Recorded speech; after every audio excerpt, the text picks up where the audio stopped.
Laura and I are thrilled to be here. I want to thank Senator Graham for his friendship, for his leadership. Lindsey loves South Carolina, and he loves our country, and we are fortunate that you sent him up to the United States Senate.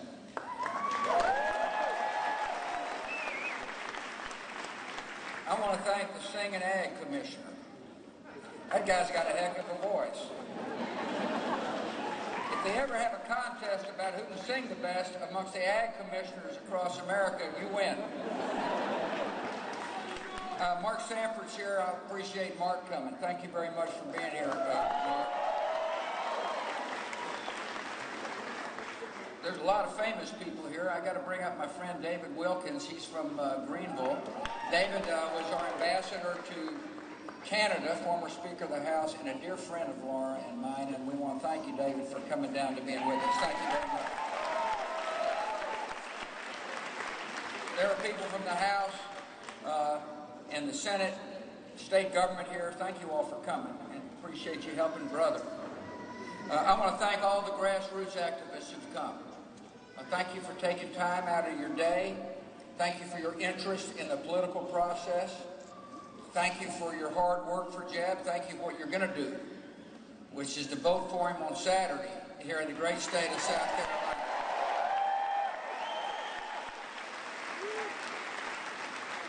I'm really happy to be back in this great state. I've got a lot of fond memories. I walked in the okra strut in Irmo.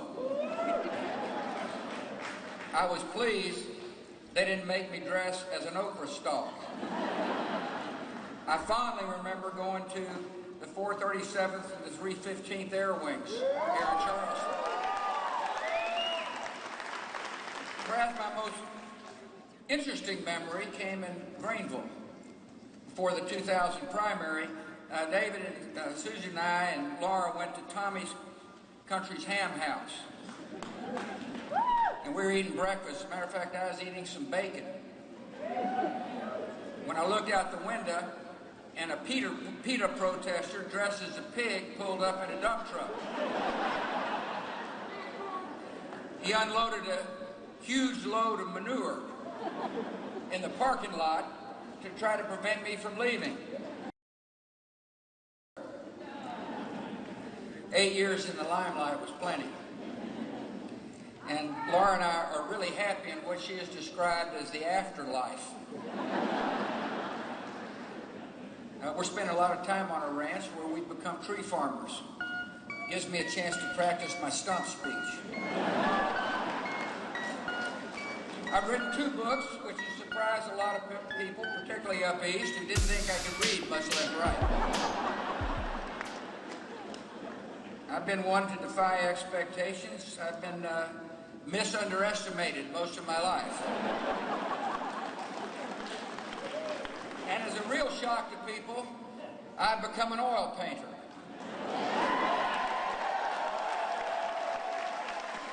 But let me assure you, I know that the signature is worth more than the painting. I want to thanks to Brother for giving us something to do today, something important. I'm proud of his candidacy, and I'm really proud to have been invited. I came here for 2 reasons. 1, because I care deeply about Jeb, and 2, because I care deeply about our country.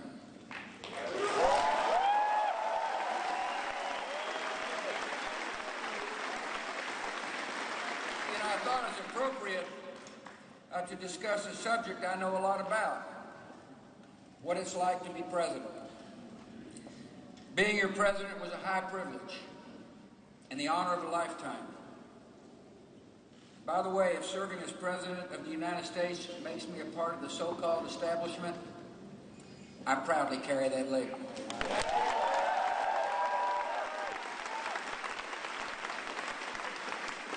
There seems to be a lot of name-calling going on, but I want to remind you what our good dad told me one time. Labels are for soup cans. The presidency is a serious job that requires sound judgment and good ideas. And there's no doubt in my mind that Jeb Bush has the experience and the character to be a great president.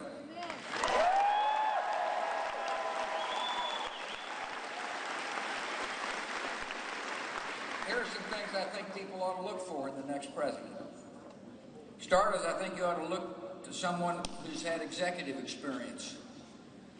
Someone who knows how to run a large, complex organization, to lead people, and to make sound, crisp decisions.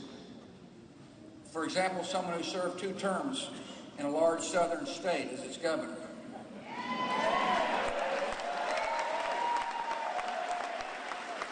I think you ought to look for someone who can handle intense pressure and won't wither during crises. I believe that strength can come from faith. It can come from the comfort of a higher power and the humility that comes in realizing the Almighty's gift of grace.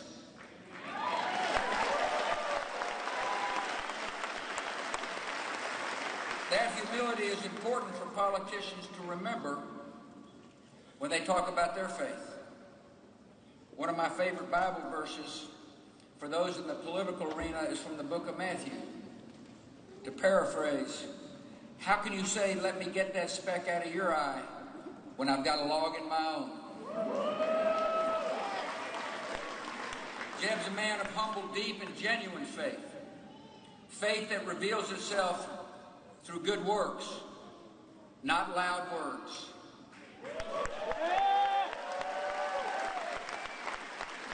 I think you should look for someone whose humility helps him understand what he doesn't know and surrounds himself with people who do know what he doesn't know.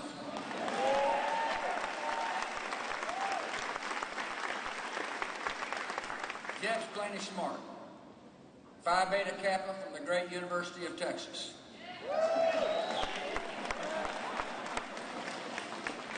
I know it's not South Carolina. Okay, Clemson.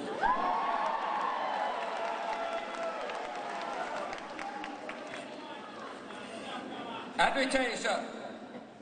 He's going to assemble a great team of people to whom he'll listen.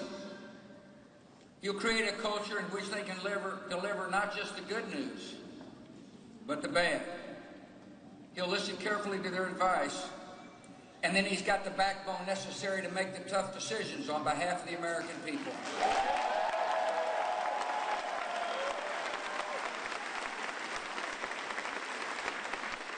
The presidency is often defined by the unexpected. There's going to be crises, and it's important to have a president who can handle them with calm resolve. When Americans woke up on September the 11th, we did not know that the world would forever change that day. I was sitting in a classroom in Florida, listening to a child read. Our chief of staff, South Carolina graduate Andy Card, whispered in my ear, a second plane has hit the second tower, America is under attack. My first reaction is, that's hot. We're going to deal with these people. My second reaction, when I was staring at this young child, is that my job became crystal clear, and that is to protect her, her community, and her country.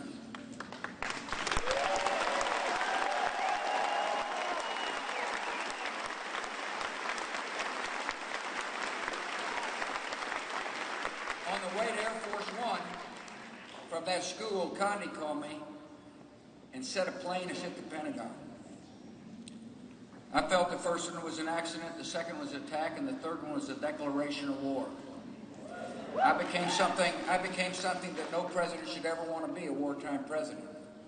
And I made a lot of tough calls, every one of them with that child's image in my mind, to protect her and the country she's fortunate enough to call home.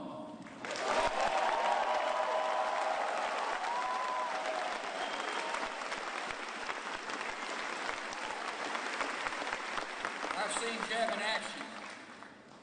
He'll be a strong and steady hand when confronted with the unexpected. Multiple hurricanes hit Florida when I was president and he was governor. He led a robust, well-organized response that showed his compassion for those who hurt. He did this as governor of Florida, and he will do this as President of the United States.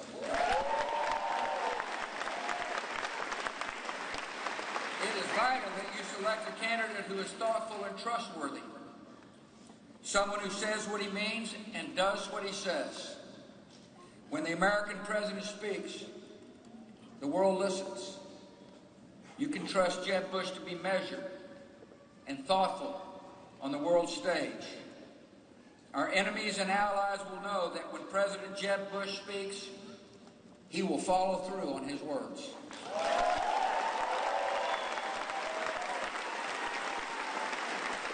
I think you ought to look for a leader who's optimistic, with a vision for a brighter future, a person who can see beyond the horizon. When Jeb looks beyond the horizon, he sees a better tomorrow. He believes, and I believe, that America's best days are ahead of us, and that we're on the verge of the greatest time to be alive in human history. And with the right policies, and with a strong leader like Jeb Bush, we can get there.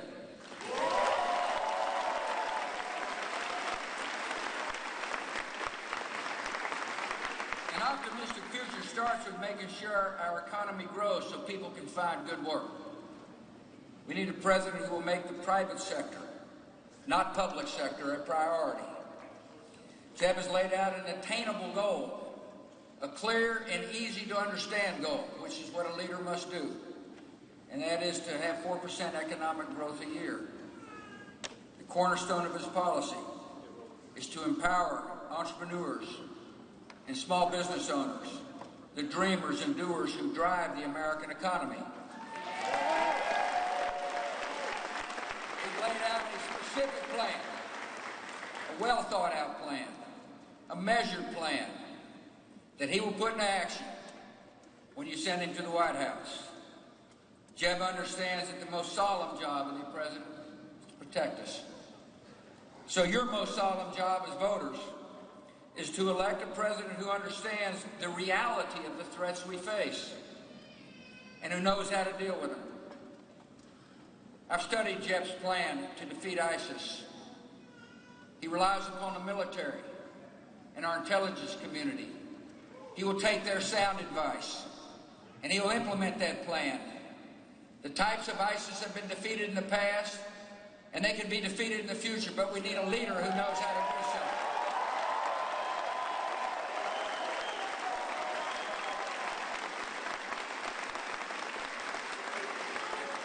Jeb understands this, and it's important for the people of South Carolina to understand this, that America must lead, and that when America does not lead, chaos will reign. Laura and I loved our 8 years in Washington, but we really don't miss it too much. Oh, we miss our friends, but we don't miss power and fame. But here's really what I do miss.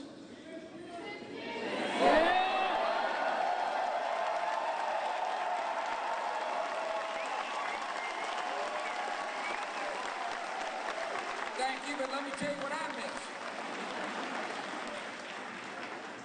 You know, it's an amazing country. I made it pretty clear we're going to defend ourselves after 9/11, and millions volunteered. And to be able to salute the brave men and women who wear our uniform was an honor of a lifetime. The highest honor of being president is to be the commander-in-chief of the greatest force for freedom ever. So I would look for a candidate who has genuine respect for the United States military, who will support them on the battlefield,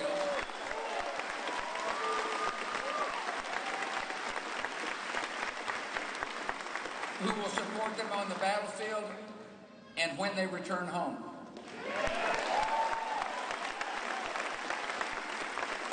Jeb has pledged to rebuild our armed forces and overhaul the VA. And I believe him when he says it, and I know he'll do it when he's the commander-in-chief of the United States.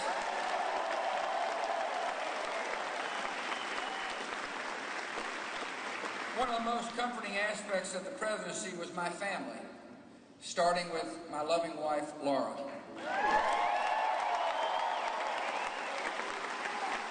Living in the White House can be like living in a museum. I remember the time I went to visit Mother and Dad when they were there, and Mother said, "Get your feet off the Jeffersonian table." But Laura made the White House a home. She was the greatest First Lady ever.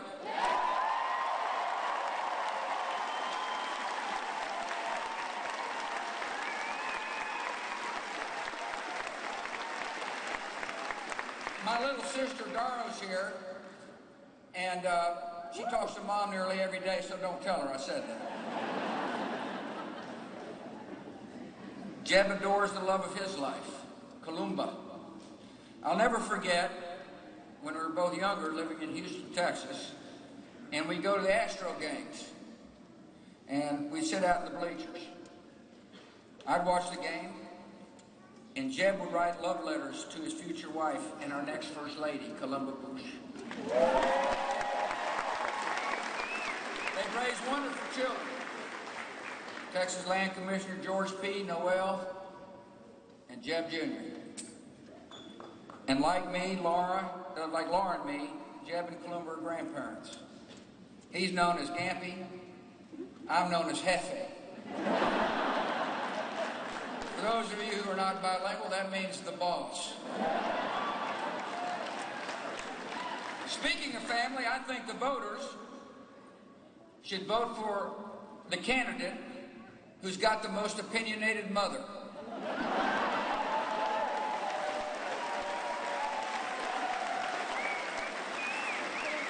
I've always wondered whether our mother learned to be opinionated at Ashley Hall right here in Charleston. Finally, we need to nominate somebody who can win in November.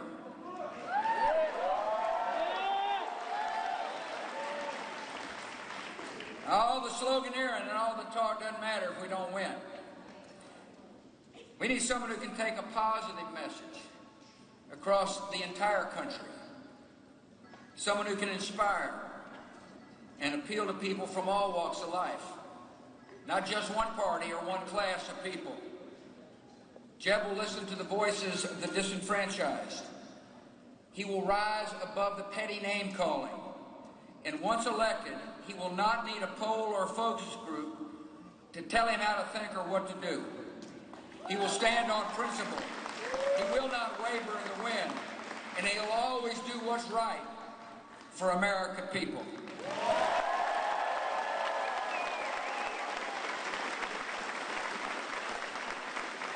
Now, I know campaigns are stressful and they're taxing, but they should be. Because the job of the president is much harder than the campaign. These are tough times. And I understand that Americans are angry and frustrated. But we do not need someone in the Oval Office who mirrors and inflames our anger and frustration.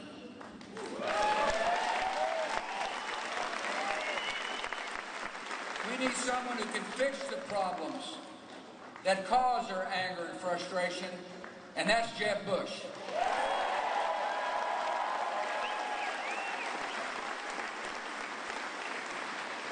Seems like Americans are yearning for a strong leader. I'd like to remind you and the voters what true strength means. Strength means facing challenges and prevailing. It means sacrificing and enduring and emerging a better and bigger person. It means having a set of core principles, beliefs that are true on the campaign trail and will be still true in office. Strength is not empty rhetoric. It is not bluster. It is not theatrics. Real strength, strength of purpose, comes from integrity and character. And in my experience, the strongest person usually isn't the loudest one in the room.